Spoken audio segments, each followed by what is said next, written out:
Hai Sobat Investor, selamat datang di Islam Invest dan kali ini kita akan membahas saham Robinhood. Ya, ini adalah saham yang sangat populer di kalangan milenial ya, terutama di Amerika Serikat, di mana orang bisa membeli saham dengan komisi 0% alias bebas komisi. Nah, aplikasi Robinhood ini sangat fenomenal ya, bahkan menginspirasi banyak aplikasi lainnya, termasuk GoTrade ya. GoTrade itu juga aplikasi yang terinspirasi dari Robinhood ya, dan itu bagus ya menurut saya, karena Robinhood itu juga memang belum launching di Indonesia ya terutama, tapi ternyata di Singapura sudah ada startup yang membuat GoTrade, di mana kita bisa berinvestasi di GoTrade dan bahkan bisa membeli saham Robinhood itu sendiri, Sobat Investor. Kembali ke Robinhood ya. Robinhood itu adalah startup yang bergerak di bidang finansial yang pertumbuhannya itu luar biasa. Dalam beberapa tahun terakhir itu tingkat pertumbuhannya sangat eksponensial, dan karena cepatnya pertumbuhan Robinhood itu sampai memicu beberapa masalah ya terkait customer service beberapa bulan yang lalu, dan sampai sempat didenda oleh FINRA. Itu adalah konsekuensi dari sebuah perusahaan yang tumbuh terlalu cepat sehingga perusahaannya sendiri belum siap untuk mengantisipasi cepatnya pertumbuhan itu. Tapi itu juga berita yang negatif sekaligus juga positif, yang artinya memang pertumbuhan Robinhood itu sangat cepat, Sobat Investor. Jadi tujuan utama dari Robinhood itu adalah menciptakan investasi untuk semua orang, dan ini literally semua orang ya, karena orang bisa berinvestasi mulai dari $1 saja. Ini persis seperti GoTrade ya. Ini jauh lebih murah daripada kita berinvestasi di broker tradisional yang membutuhkan satu lot alias 100 lembar saham. Tentunya dengan hanya $1 saja itu investasi di dunia saham juga akhirnya bisa diakses oleh masyarakat umum. Dan fitur terbarunya Robinhood itu adalah IPO Access. Ini yang belum ada di GoTrade ya. Dan ini penting karena ketika kita bisa mengakses IPO, kita juga memiliki kesempatan untuk menjadi yang pertama membeli sebuah saham. Ini adalah fitur yang bagus dan saya harap juga akan segera rilis di GoTrade. Nah, yang ditawarkan oleh Robinhood itu bukan cuman saham ya, karena Robinhood itu menawarkan beberapa opsi untuk trading. Selain saham dan fund atau ETF, juga ada options untuk penyuka trading ya. Ada gold, yaitu emas, dan cash management ya, pengaturan keuangan. Tapi yang terbaru dan yang paling hot di Robinhood itu adalah kripto. Iya, Robinhood sekarang sudah bisa digunakan untuk membeli kripto, dan tentunya ini akan menjadi pesaing langsung dari Coinbase ya, yang mana Coinbase itu khusus untuk jual beli kripto saja. Tapi ternyata ketika Robinhood juga membuka layanan jual beli kripto, tentunya akan membuat peta persaingan pasar kripto di Amerika khususnya menjadi semakin panas. Dan menurut saya itu sangat bagus ya bagi konsumen seperti kita, karena tentunya dengan adanya persaingan akan membuat perusahaan-perusahaan memperbaiki pelayanannya, Sobat Investor. Dan memang dalam kuartal terakhir ternyata yang tumbuh sangat cepat memberikan return atau pendapatan bagi Robinhood itu ternyata adalah kripto, tepatnya Dogecoin, Sobat Investor. Itu yang membuat Robinhood itu semakin mantap untuk melebarkan sayapnya di dunia kripto. Dan hebatnya lagi, sama seperti saham, jual beli kripto di Robinhood juga tanpa biaya alias 0%, Sobat Investor. Bahkan Robinhood berani membuat perbandingan dengan exchange lain seperti Coinbase, Gemini, dan juga Venmo.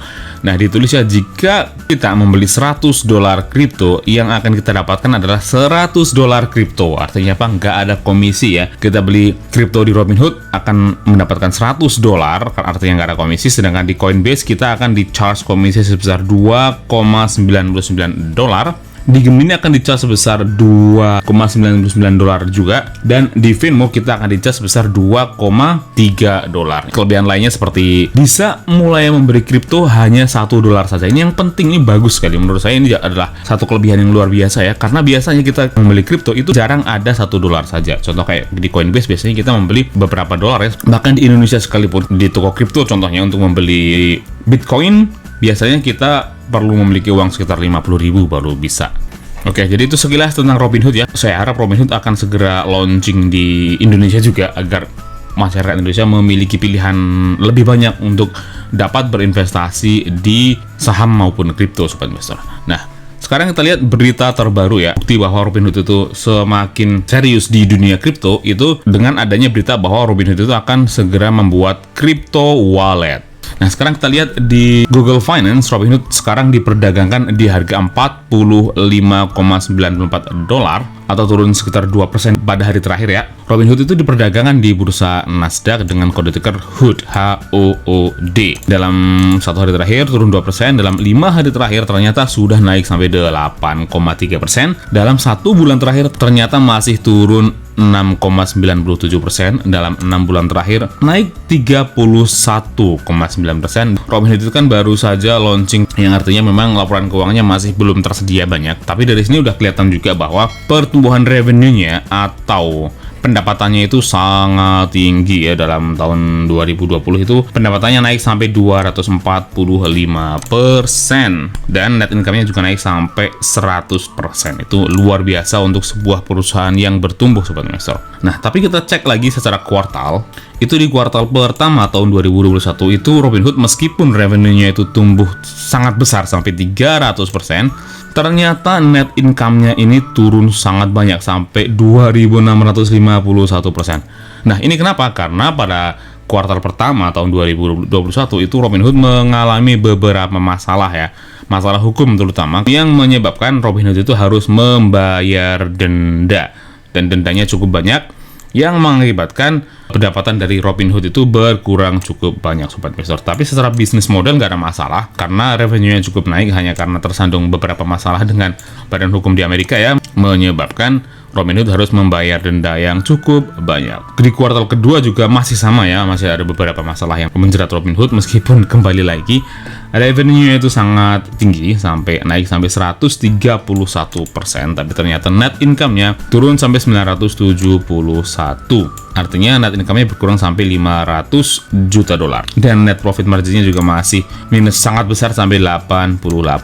Tapi yang perlu kita perhatikan, meskipun ini net income-nya minus sangat banyak dan net profit margin-nya juga minus sangat banyak, tapi ternyata secara operating income, pendapatan rutin dari Robinhood itu sebenarnya masih naik. Karena Robinhood itu sebenarnya masih membukukan pendapatan rutin itu sebesar 85 juta dolar. Dan bahkan ternyata Robinhood itu sampai di kuartal kedua tahun 2021 masih memiliki cash, yaitu dana tunai sebesar 5 miliar dolar. Ini besar sekali ya. Jadi kalau net income-nya turun hanya sekitar setengah miliar dolar alias 500 juta, itu menurut saya masih bisa di cover dengan kas yang segini besarnya, yaitu sampai 5 miliar. Robinhood itu masih bisa bertahan untuk jangka panjang ya, apalagi jika nantinya Robinhood tidak terjerat masalah keuangan lagi, tentunya laporan keuangan dari Robinhood juga akan kembali melesat. Nah, secara market capital sendiri, Robinhood itu masih tergolong belum terlalu besar, yaitu hanya 40 miliar dolar saja. Sebagai contoh, Facebook itu sekitar 700 miliar dolar, sedangkan Apple sampai 2 triliun dolar, Netflix sekitar 300 miliar dolar, yang artinya Robinhood itu masih jauh lebih kecil dari perusahaan-perusahaan tersebut.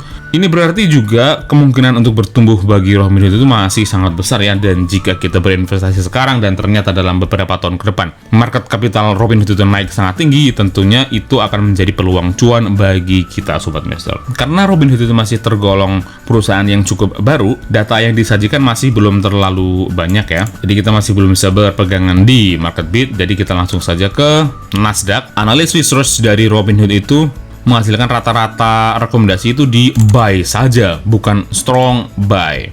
Kenapa? Ini agak unik ya, karena biasanya perusahaan startup dengan tingkat pertumbuhan sebesar ini, itu rekomendasinya itu biasanya strong buy. Tapi untuk Robinhood itu hanya ditulis buy saja. Kemungkinan alasannya ada dua. Yang pertama adalah karena dalam beberapa bulan terakhir Robinhood memang terjerat beberapa masalah hukum ya, sehingga membuat para analis itu ragu untuk merekomendasikan strong buy di saham Robinhood ini. Yang kedua, Robinhood itu adalah perusahaan yang bergerak di bidang finansial juga, alias juga pesaing langsung dari para analis di sini, yaitu JP Morgan Security dan juga Piper Sandler. Masih mending mereka mau memberikan rekomendasi buy di saham Robinhood ini, karena ini juga hanya dua firma saja yang memberikan rekomendasi ya. Biasanya perusahaan-perusahaan yang viral seperti Robinhood, contohnya kayak Netflix atau Coinbase, itu biasanya rekomendasinya lebih banyak, bisa sampai 5-10 firma yang melakukan rekomendasi di saham tersebut. Tapi untuk Robinhood itu hanya dua saja. Tapi secara rekomendasi yang rata-rata buy, itu artinya masih cukup layak untuk dibeli. Robinhood itu terlepas dari masalah hukum yang menjeratnya, secara model bisnis masih sangat bagus ya, dan saya yakin ketika nanti dia bisa mengatasi semua permasalahannya, laporan keuangannya juga akan langsung melesat ya, karena ini rugi ini bukan karena rugi usaha, tapi membayar denda, sobat investor. Jadi, bagaimana pendapat kalian? Apakah kalian juga tertarik untuk membeli saham Robinhood atau masih menimbang-nimbang? Tuliskan pendapat kalian di kolom komentar, klik like dan share jika kalian menyukai video ini, atau dislike saja jika kalian tidak menyukai video ini. Dan jika kalian memiliki request saham apa yang ingin dibahas selanjutnya, tuliskan juga di kolom komentar. Dan bagi yang belum subscribe, silahkan klik tombol subscribe-nya, nyalakan lonceng notifikasinya agar terus mendapatkan update terbaru dari Islam Invest. Semua yang ada di video ini adalah opini pribadi saya, yang mohon untuk tetap melakukan penelitian kalian sendiri secara menyeluruh sebelum kalian memutuskan untuk membeli atau menjual saham apapun. Oke, cukup sekian saja video kita kali ini. Sampai jumpa di video selanjutnya. Terus berinvestasi karena investasi adalah hobi.